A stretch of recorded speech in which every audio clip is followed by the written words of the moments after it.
Yeah. I have these funny superstitions, like, yeah. I didn't get that to that part of my warm-up yet today, so a little more mental than my mind.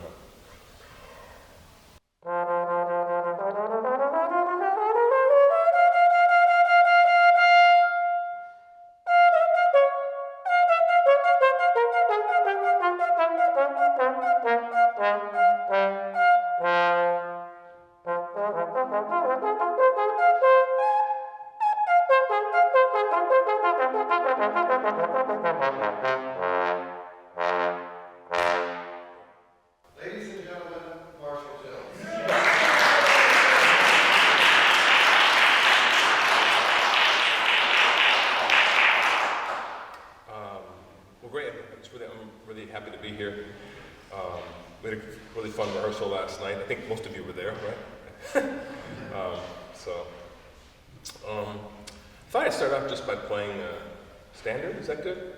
Or would you prefer like more classical kind of thing? Whatever, however the spirit moves you. However the spirit. Well, I'll try to incorporate a little of everything. There you go. So.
Thank you. How many of you know that too? Yeah, okay. Then did you notice anything different about how I started by any chance? Anybody? Nothing? Okay. Probably hard because I was just improvising, but I was. So I love playing standards in different keys. So I started a half step up when I just started improvising at the top. So F sharp minor, B minor, E7, A major, right? Anyway, I just thought I'd point that out. But anyway, yeah, just give you a little bit of a background about myself and what I do and what I'm up to. I grew up my father was a conductor in the Air Force. So he played euphonium in the ceremonial band in Washington, D.C. And he had studied trombone at the Eastman School of Music. I studied with a great teacher named Emery Remington, who's kind of a famous teacher back in, I guess, maybe 40s, but at least 50s and 60s. And he turned out a lot of the great orchestral players at that time. So my dad, when I was a kid, there was an old Kahn trombone in the closet, and I found it, and he kind of started teaching me a couple notes on it, and then when they were handing out instruments in school, I could already play a little bit, so I got stuck with the trombone. I started as a classical player, I think like most of us do, and then I think already kind of like 8th grade, maybe started improvising a little bit. I had a band director. At that point, we had moved to Colorado Springs, where my dad was. He had stopped playing and had become a conductor at that point, an officer in the military, in the Air Force. And at that point, he was stationed at the Air Force Academy Band.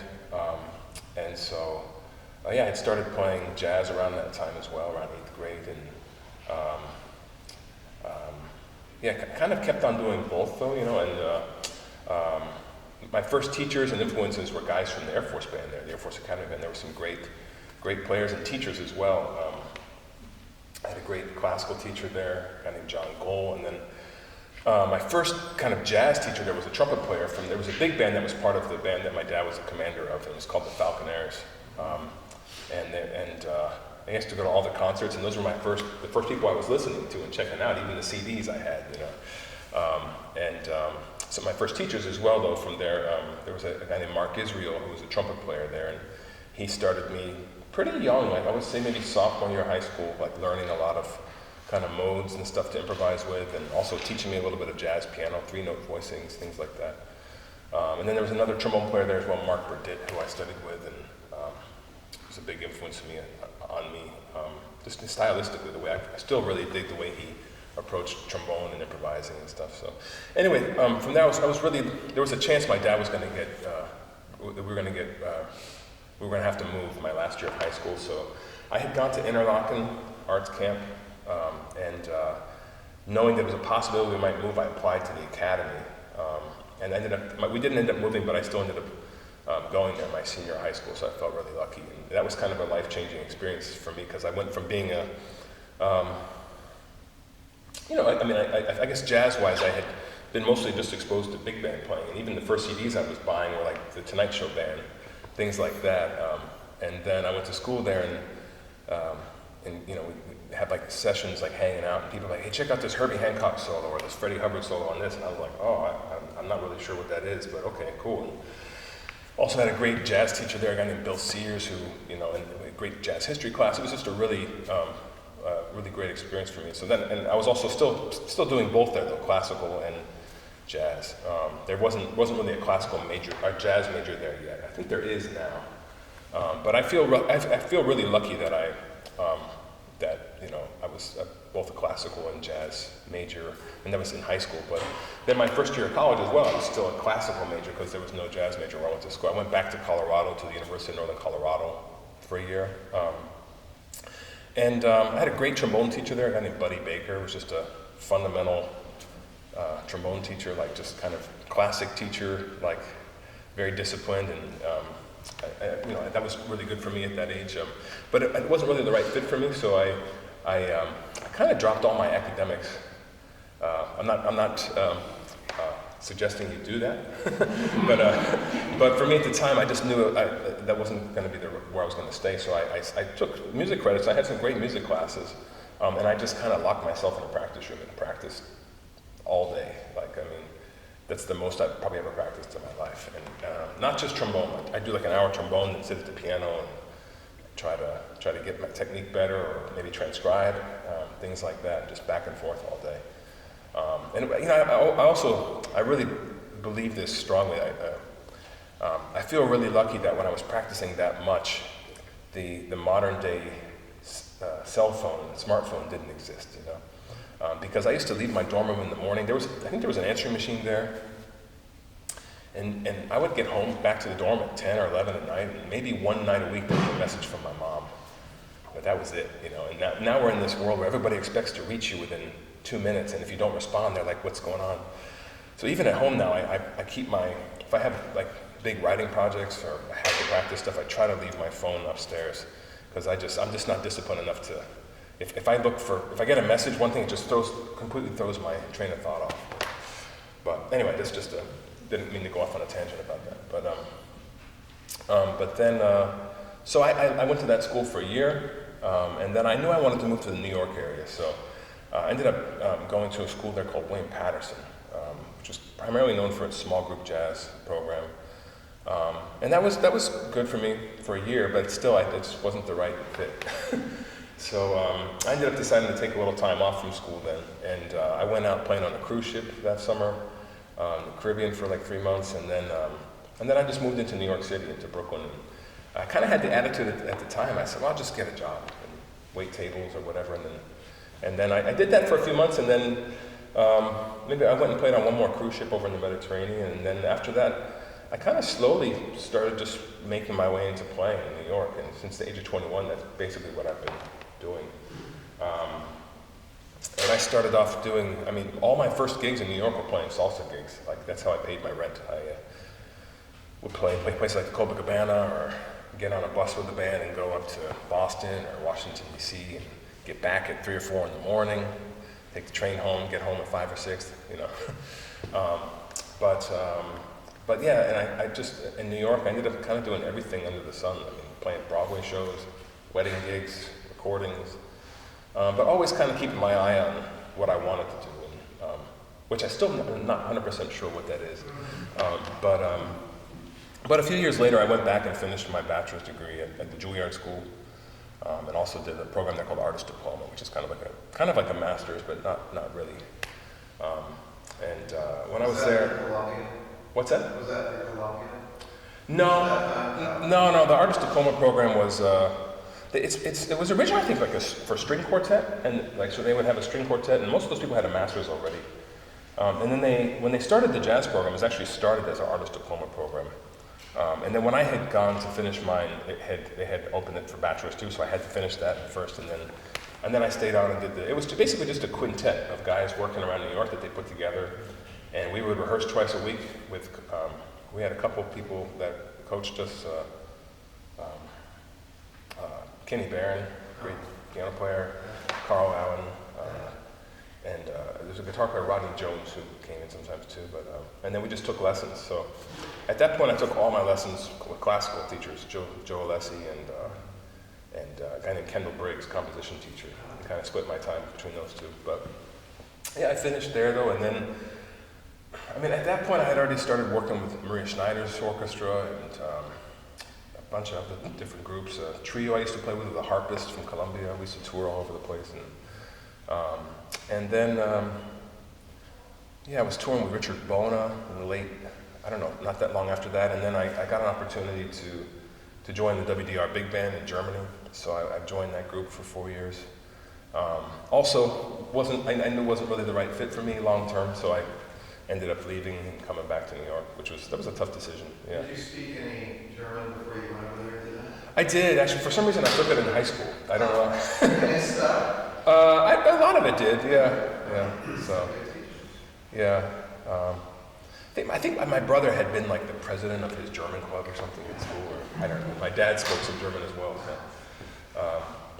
But yeah, I came back from that.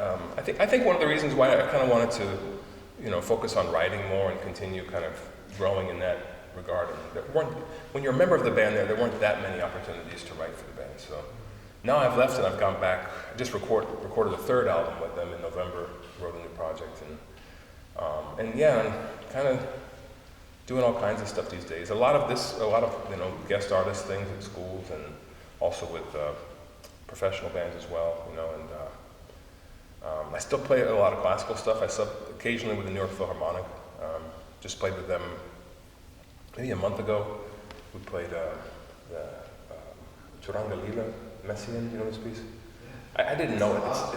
It's an amazing piece. I had to do a serious crash course in that. Get ready for that gig. But I was lucky. I got to go on tour with them last year to Germany as well. Where actually I only had to play a couple pieces, but I had to be ready to play a whole ton of repertoire. That's in a nutshell kind of what I do. I'm sure I missed some things, but yeah. So, a couple questions if I can throw. Sure, yeah. Do you have perfect pitch? No. Okay. And are you glad that you don't? Ooh, that's a great question. What, do you have perfect pitch? No. Okay. Get an F. Huh? I get an F most mornings. Right. Yeah, I don't. That's wow. The reason I ask is I've known so many prolific jazz artists that do have perfect pitch. Yeah, I think I have a good answer, but I'm trying to get it together in my mind. So no. I think ultimately, I'm glad I don't have it. That said, when I was younger, there's when younger people have it, like in high school and things like that, they can hear like the chromaticisms in the bebop language much faster than I could. So I always felt like my ears were behind in that regard, But then I know quite a few people, and I've worked with a lot of students where I could call. I had a student who has really great perfect pitch, and he's a great, phenomenal musician, great player. But I would catch him skating on chord changes all the time when it wasn't something so easy that he could just hear. And then there's varying degrees of perfect pitch, right? Some people it's really strong, and so sometimes those people I find it can be hard to play in tune with because they're like, no, this is where the note is, and that's like people who put a tuner on their bell and play with that. That's not playing in tune. It's maybe practicing in tune and kind of knowing where your instrument lies within the equal temperament of a piano, but that's not the same as dialing in that fifth with somebody or pulling your third down a tiny bit to make it fit in a chord, Now that's not all people with perfect pitch by any means, obviously, but a good friend of mine that I play in a group with, he told me, he's a couple of years older than me now, so he's probably like 46 or 47. He says that his perfect pitch has gone down a little bit, is where he hears it, which is interesting. But he lives in Japan. He's Japanese, and it might be already generally the pitch might be higher there in general. So I don't know. I think if I had perfect pitch, it would make it really hard to go back and forth between different things, But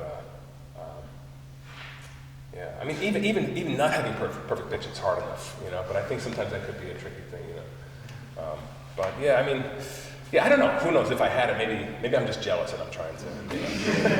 But I used to always think like, oh man, that must be amazing, And also how fast people could transcribe who had it. Like I wasn't fast as a transcriber. I used to have to sit and really, is that a third? What is that? But I feel like by putting the work in, my ears caught up. So I don't have perfect pitch, but I could,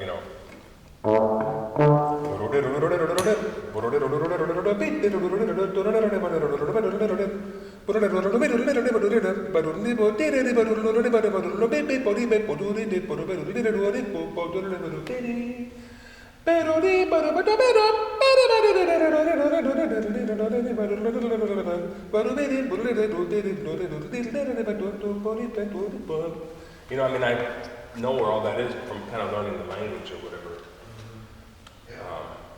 And feeling it with a horn in your hand is something too, isn't it? Right? Yeah, I used to do all kinds of strange things with my fingers, like boom, boom, boom, boom, boom, boom, beep, That's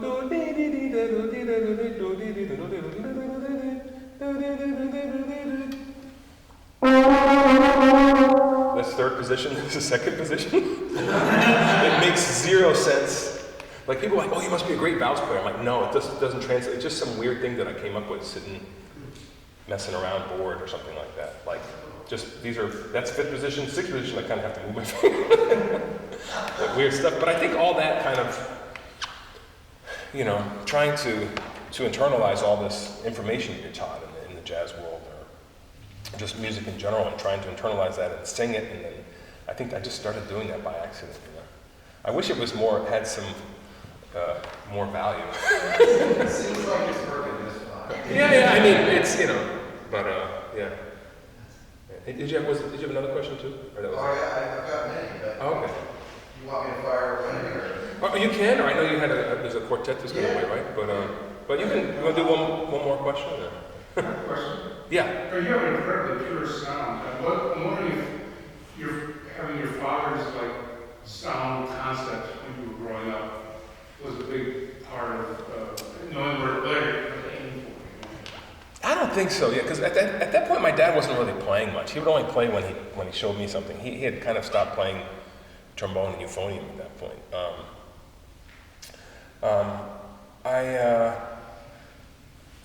It's interesting. I love trombone players, but I also love a lot of, in the jazz world, like a lot of saxophone players, guitar players, pianists, and saxophone-wise, I really love a few contemporary players like Joshua Redman, but then also like Mark Turner or Seamus Blake. They have these big, warm, dark sounds, on the tenor. And I think, so at some point I was really trying to just get as much darkness in my sound sort of as possible. But then I was also playing a lot of classical repertoire, so I practiced, even yesterday after we finished, I went in the room after we practiced the wind ensemble piece, I was practicing Bordoni or Rochu. Rochu's the editor of the book, but a lot of people call it that, but they're just these etudes, and I love to practice them. They're legato studies, where they're written down an octave, and also change the clef to tenor. So a lot of that practice, and then I think sound-wise, when I studied with Joe Alessi, he said something to me once that probably changed my sound a bit. And he was just talking about playing down to notes, where I think oftentimes they go t-t-t or t-t, trying like that. But like if you're, he kind of used, this is not what he said, but this is what I remember. But he would, you guys can't see it, there's an M&M or something on the ground here. Okay, that's actually, it might be a peanut one too. But that's going to be this note. Going like this to the note, playing it like.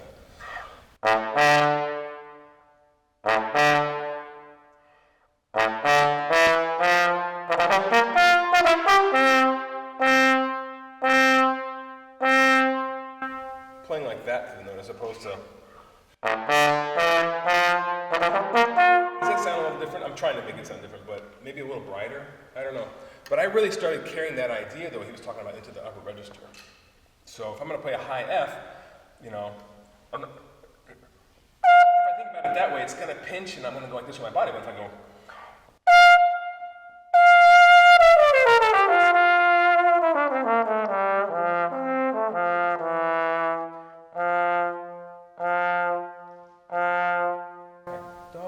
I'm trying to go like that to the note, kind of.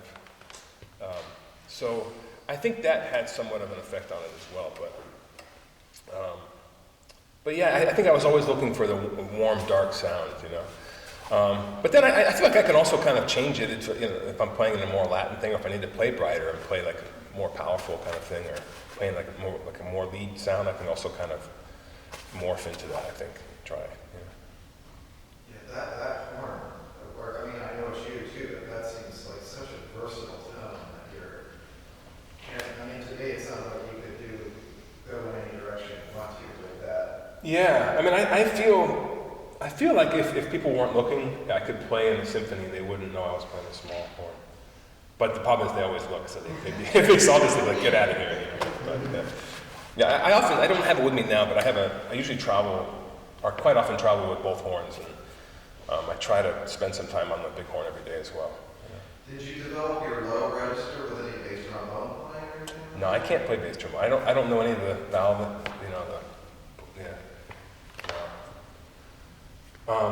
I think just that when I was younger, I feel like I always had a good pedal range, and then, I liked, when I was senior year of high school, first year of college, I really liked Joshua Redman and Michael Brecker.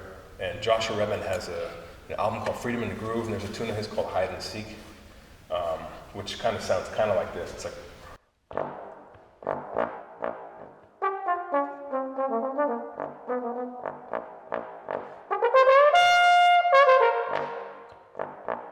I think he's using like the slap tongue on the tenor. And I was like, I want to do that. I want to be a bass player and accompany myself, So I just started kind of practicing. I remember just practicing one octave at a time, kind of.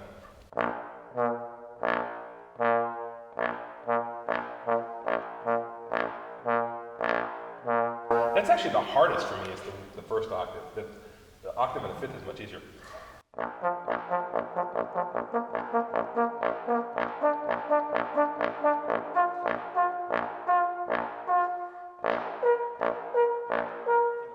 I started just slowly adding one at a time onto it. And then there's also, Michael Brecker has this Delta City Blues, which I can't play the whole thing, but it kind of sounds like...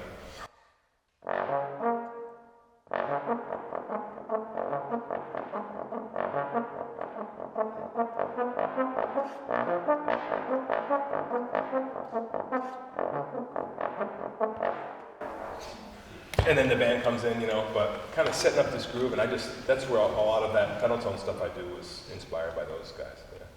Quick follow-up, I want to hear the trombones play for you, but you seem to have limitless endurance, and you're practically, since you've been here, you've been playing all the time. How do you do you have to pace yourself when I feel like I always want to play, and I want to practice. It's one of the first things I want to do in the day, but I want to just get it all done. I'm not done, but I just go. I have to pace myself in my practice. Mm-hmm. Can you talk about how you developed your chops? Yeah, I think one of the biggest parts of it is that teacher I mentioned, Buddy Baker. He was adamant that we all do his daily routine every day, and he would say he kind of has a little bit funny voice. So I get up at 5 o'clock every day. I do my yoga and my daily routine, and I don't get up at 5 o'clock and do that, but I pretty much try to do my daily routine every day. And over the years, it's basically based off of his routine, but I keep on adding things to it, and constantly trying to push my limits. But a routine that I feel like prepares me for whatever style of music I have to play. So it's not and it's also a bit of an endurance exercise. My routine's pretty hard. And how long about time-wise? Well, when I was younger, I was really meticulous with things and would spend a ton of time. Now I try to get it done in 35, 40 minutes. Yeah. But a lot of it's maintenance now too. Like to be able to play the way I want to play, I have to do that.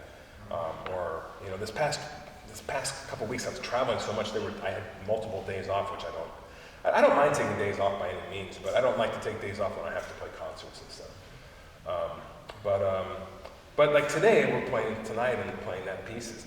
I'm not going to practice a ton today. I just want to, I'd rather stay a little fresher for that.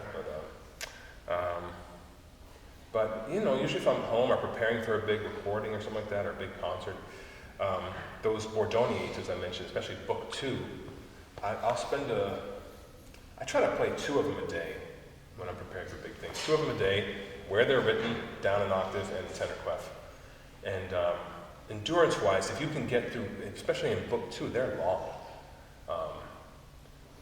But if you can get through 2 of those a day, I feel pretty ready to go. So it's kind of funny if I'm preparing for like a big trio gig or something like that, or a small group gig, or like I'll do that. And then obviously spending time just blowing over tunes for a while. I tend to do that more towards the end of the day, you know. But then obviously, you know, sometimes you have a lot of music you have to learn, and so there's not as much time to do the other things. But yeah, just I think that Bordoni stuff for endurance, like it really teaches you how to breathe and how to use your air. So I find nowadays if I do take a day off, it doesn't take me long to get back. Like whereas maybe if I was younger, it would take me a while to feel things again. You know. But yeah, those etudes, and I'll sometimes switch horns too. You know.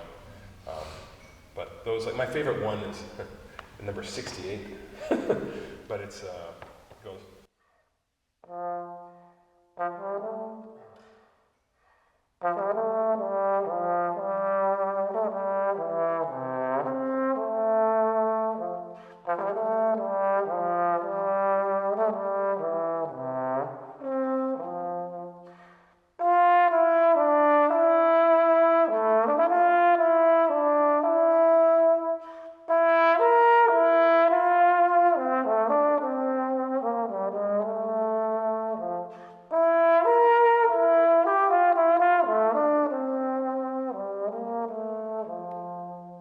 It's just the first part, and it keeps going on for a while, right? So I'll play in tenor clef now, though, so you can see, and I'm trying to play with that same sound, but now it's going to go up to high Fs. You're slurring tritone from B to F. And I'm just trying to really teach myself to stay relaxed, you know. Things are cracking, just in case you're wondering. But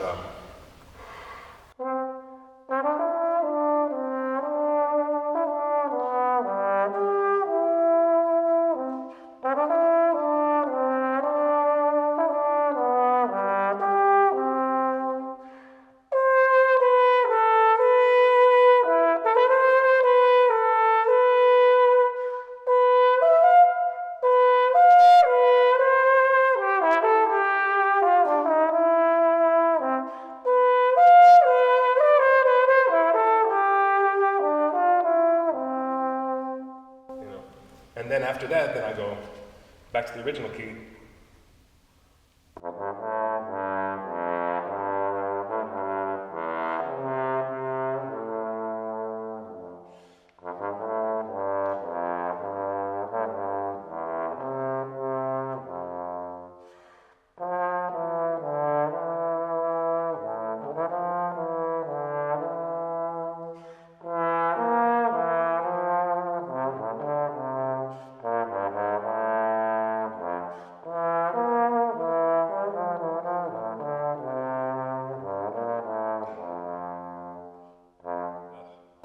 It's really hard for me to control I feel like that F, the low F wants to push sharp because of playing in tenor clef, playing way up there. So to be able to balance your air and get the right, you know, shift. But yeah, that I also love practicing do you know the Marcel Biche etudes for trombone? Yeah, the trombone ones, particularly number 7, I think, for trombone. It's just, I can never play it, but perfect, but it's, I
thought I would forget most of it before I got to the end. Yeah. But those, though, man, I could only practice that etude for half an hour and then I'm kind of cast for a while.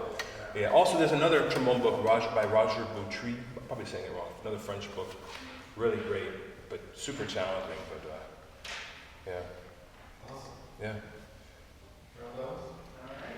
You ready to jump in? So what are you guys gonna play?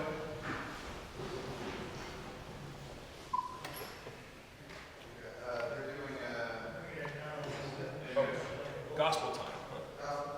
Okay.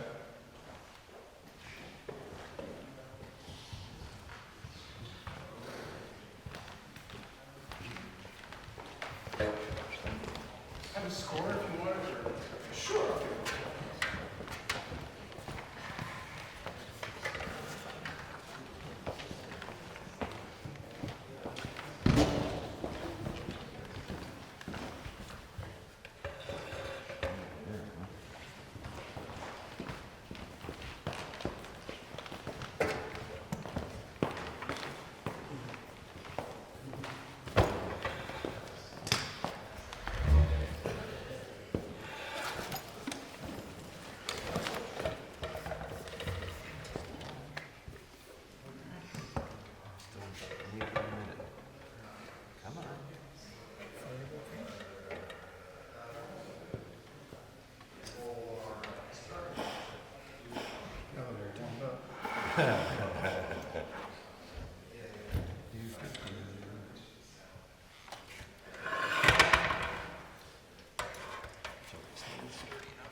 you notice the socks?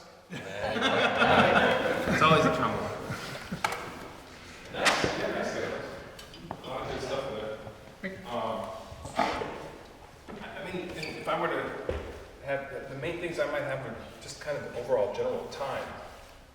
Like, you guys are staying, you started together and you finished together, but a few funny time things happen. Like, for instance, if you're clapping, right, you came in a beat early, so you came in, right?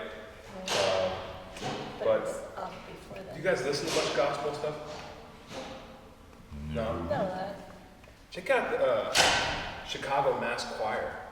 That's a famous gospel choir, right? The Chicago Mass Choir. I used to have recordings when I was younger. And I still have them somewhere, but yeah. But I mean, I'm sure there's all kinds of stuff you can check out. But just feel-wise, to kind of feel that time. You know, one other thing. This is just a matter of preference, but.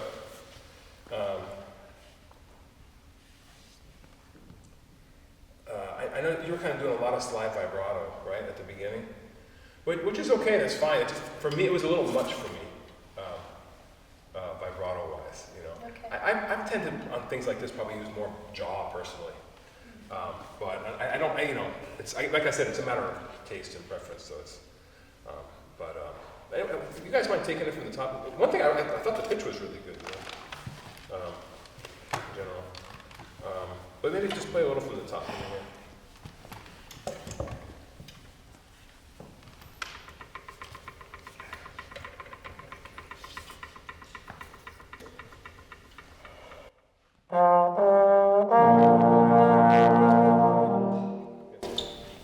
Is it ba ba ba? Oh, Right there. oh yeah. Okay. I think you could articulate this a little more. Yeah. And start a little softer, right? It's piano. Or you have Mezzo Forte written. You guys changed it? We moved Well, the around rest of some. us have piano. Oh, okay. They telling me to play louder. Oh, okay. Gotcha. Okay.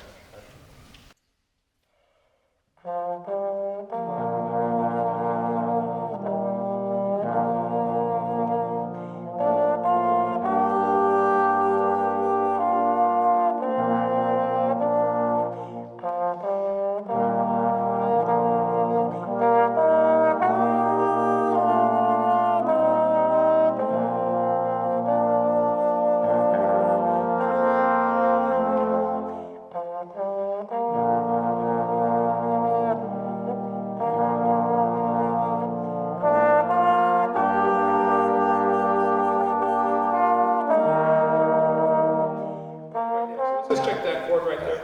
The E flat major chord.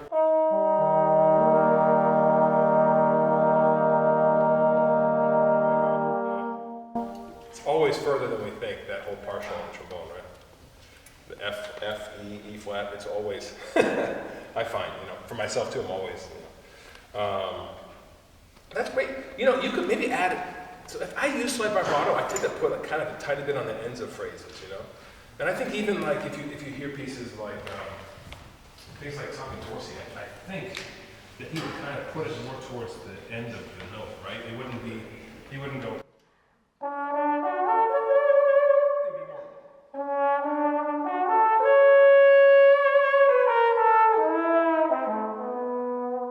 You know what I mean? So maybe you can use it. You know, I felt like maybe like this though. At least it sounded like the pitch locked even better without as much vibrato from you. I might be wrong. Did you guys feel that at all? No. You don't have to. You can say no. Yeah, let's pick it up from that.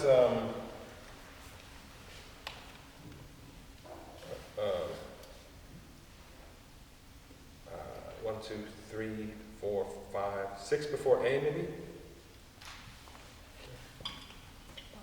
Low G in the bass trombone. Yeah.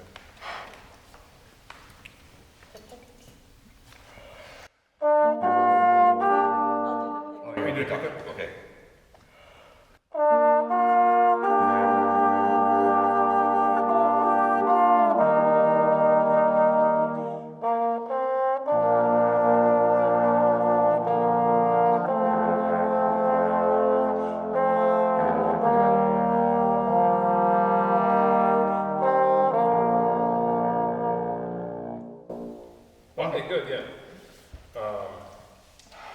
don't go quite so far to E flat now. Sorry. Third time's a charm. So how are you guys starting this section at A then? I just give a 1, 2, and I just yell it out. Okay. Yeah, let's hear the A then. 1, 2.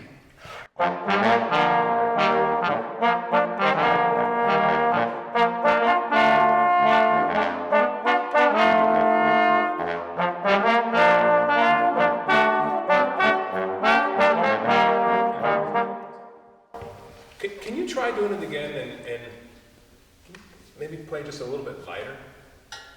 Feel-wise? Can I play your part?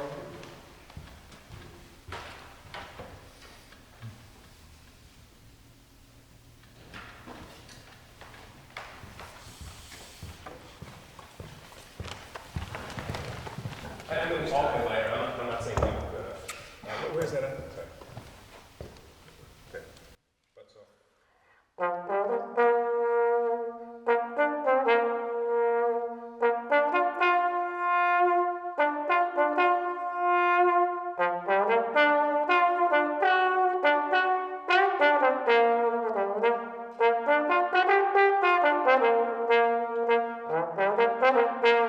I mean, so putting little swells in those, playing what's not on the page, right? Little swells on all those whole notes and whatnot. Let's play together once. Ready? 1, 2.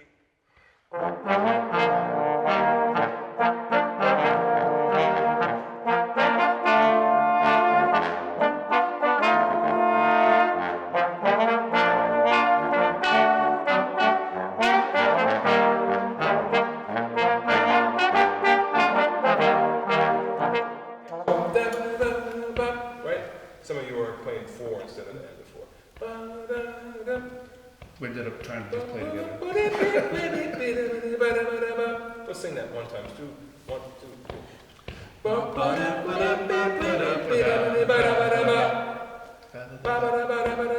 Yeah. Let's play that from there now, from where we just sang it. Ready? 3, 4.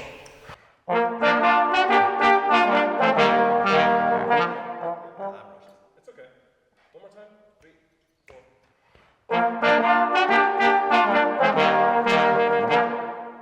Let's do it. Let's play all of them like that. 3, 4.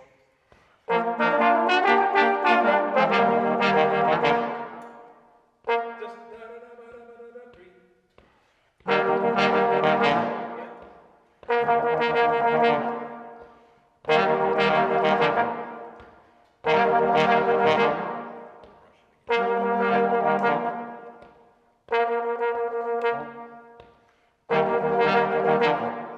It's okay. Now it's one more time from the right there. 3, 4.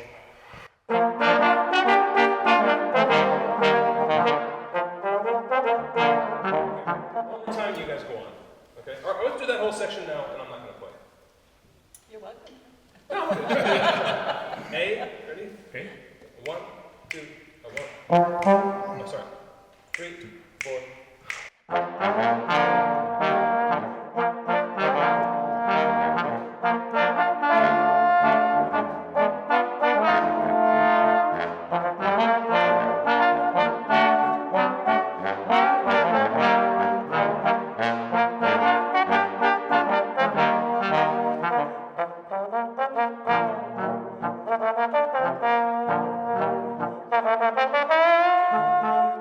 Right at B, let me hear the trombone 2, 3, and 4. Ready?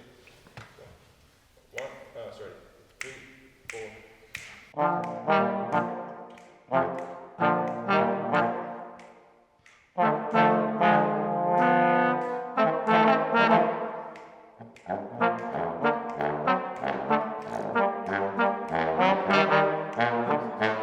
So what dynamic do you have at B? Mess up. Mezzo. Yeah, let's do that. Not that you didn't, but you did. So let's do it there. A little lighter. So let me listen to this. Oh, wait. A flat, yeah. Oh, it's an A flat. Let's have a B flat from here. Yeah. Sorry.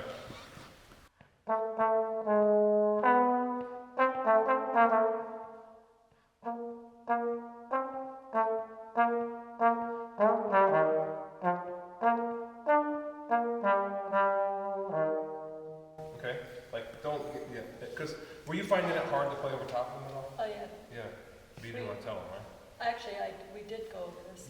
Oh, okay. Oh. Okay. Right at B, just same thing. The three of you guys, ready? 2, 3, 4, ready? Ready? 3.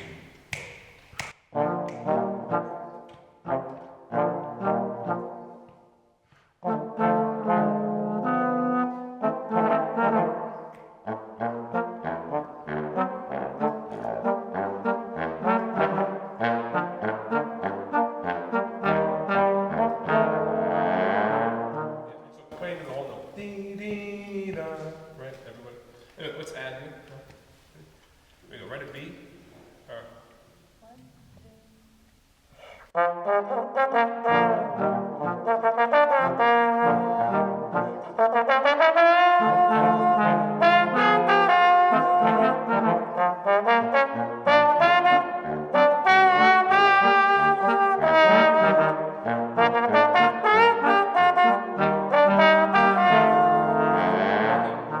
Yeah, not bad. So I think that's so that you can play it a little lighter. Do most of you guys play more classical or jazz or both? Or? Both? Okay, yeah. I feel like just feel-wise it could lighten up. If it lightens up, it'll lock in time-wise better. So I would probably, not that you have to play it rough. Can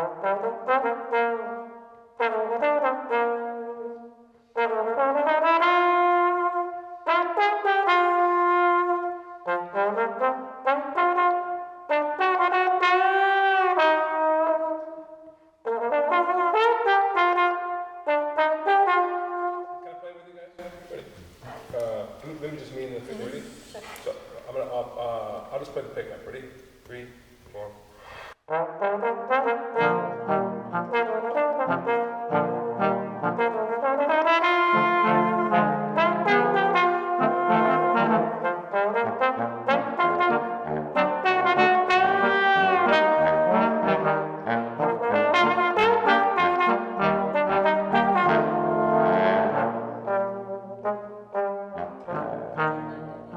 What's that?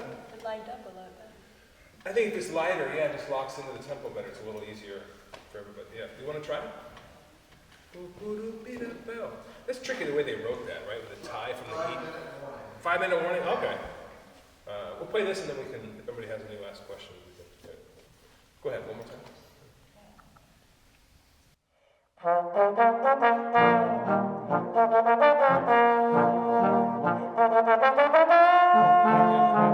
I feel like the ends of one are a little late. Yeah, let's play together. Ready? 3.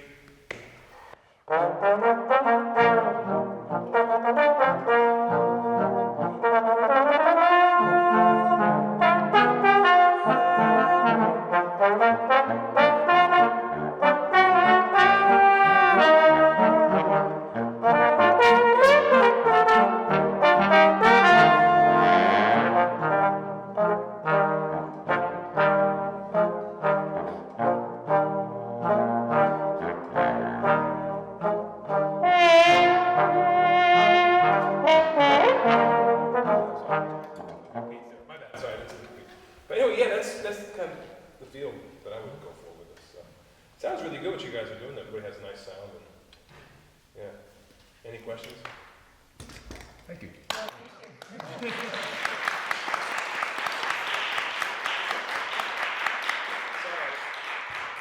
I failed trying to harmonize with you on that. I was like, I'm going to go for it. It's going to be, oh, whoops. Yeah, sorry, I missed it. Yeah. Anybody out there have any closing thoughts or questions or ideas, comments? Yes. I was wondering if you had any thoughts on how to develop your ear in terms of improvising, that kind of thing. Sure. Yeah, I mean, well, I think if you're not playing piano already, that's a really important thing, you know? And just, it doesn't have to be complex, just simple, like 3-note voicings, you know, at the piano. Like, do you know what I mean by that? It's just thirds and sevenths, kind of finger patterns, like you can move one finger at a time and get to 5 and 1, things like that. But transcribing, I think that's a great thing. I I think practicing, like, I don't try to plug patterns and stuff when I'm playing, but I think practicing patterns is not a bad thing over 2-5-1s, and trying to really hear how the, like, 5-1 resolutions in jazz, you know.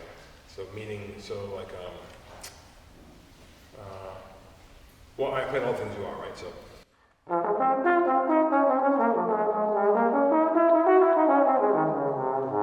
The third bar in E flat 7 going to A flat major.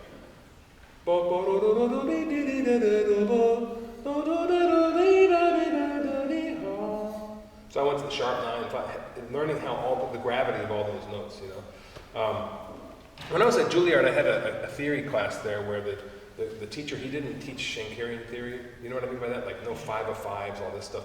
He taught everything as modulation, which I think for jazz musicians makes a lot more sense. I remember I had a jazz class somewhere where somebody was trying to have us analyze I don't know what it was, Cherokee or something like that. And he's like, okay, here you're going to the 2 of 4, and I'm like, no, I'm not. I'm going 2-5 in E flat is what I'm doing. Like that's in my brain. By the time I think I can't think that fast and change keys. And so I think just this modulation way of approaching everything, I really like that idea. And so basically what he said was every time you hear the new leading tone, you're in a new key. And we analyzed it that way. I mean, it's ultimately the same thing, but it's just what you call it. And for improvisers, I found that a lot easier.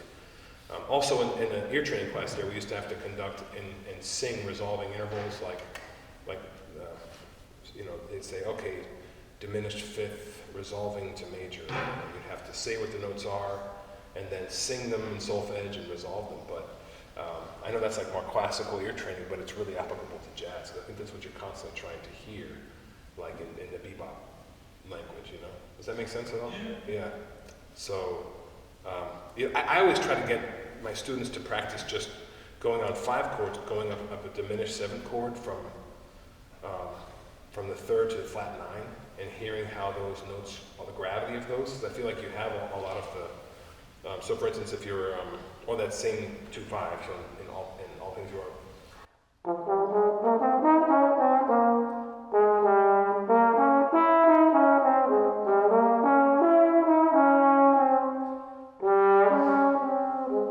It's all in there.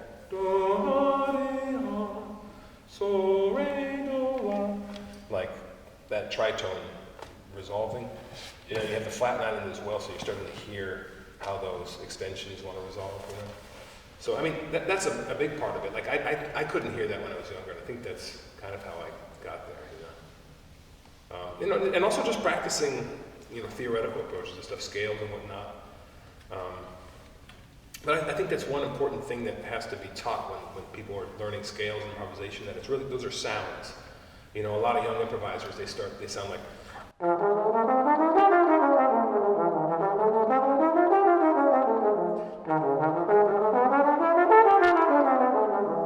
Right? They're just going up and down scales. So, and really that's more of a sound with the scale is to try to get you to hear. Like, for instance, Dorian over a minor chord, it's really about that natural 6 sound, right?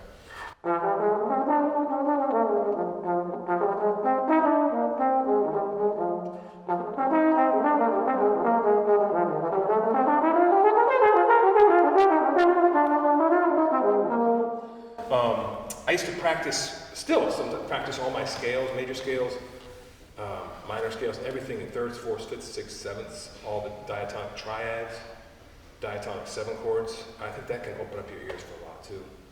So for instance, who knows C major scale here? Yeah? So this is how I would practice C major. So then you tell me afterwards if you know C major, okay?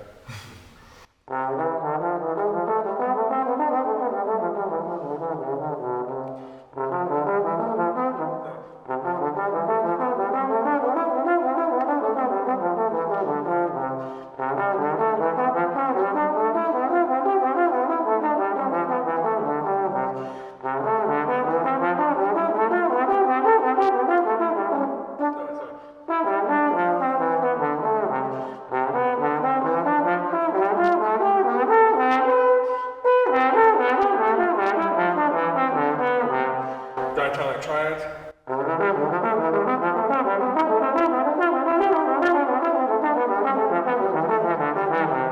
Diatonic 7 chords.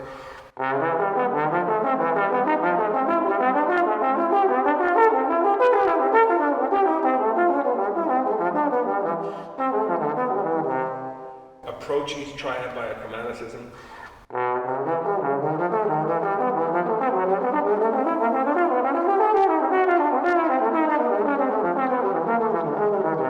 Do chromaticisms.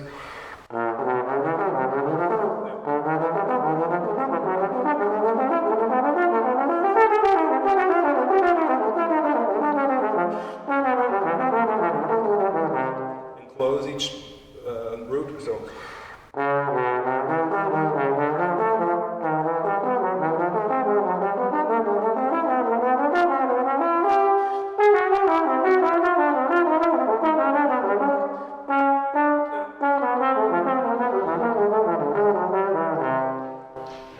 So who knows C major scale? No, but you got it? Okay. There you go. No, I'm just kidding. No, you know, like, but that, like, practicing scales like that, you can really start hearing all these intervals. I remember, like, you know, N, B, C, that's how I learned major sixth, you know, when I was in school, or lullaby, minor third, you know, but then you practice things like this, you just start to hear, you know. And I think for classical playing, whatever it is, you know, I think, sometimes I feel like in the classical world we have a bit of disconnect from our ear, because we get into the excerpt zone of just trying to play.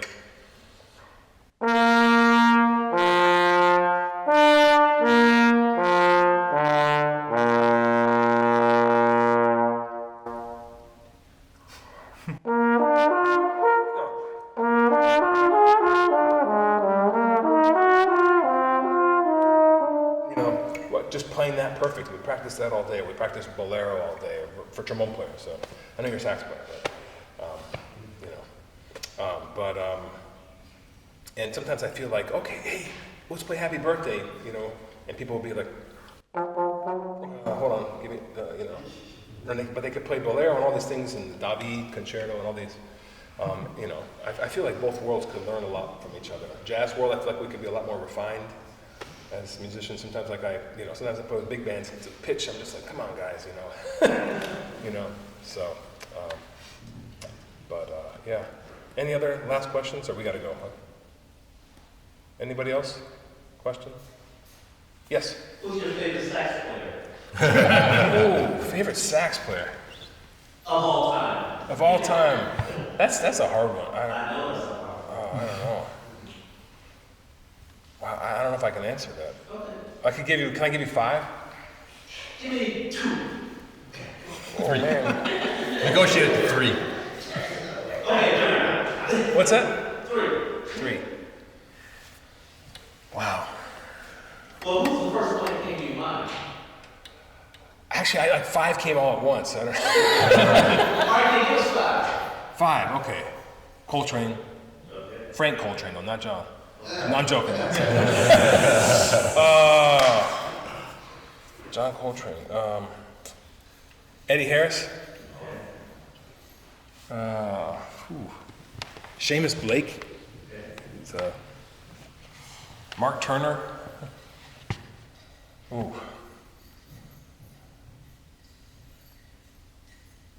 Hank Mobley, maybe?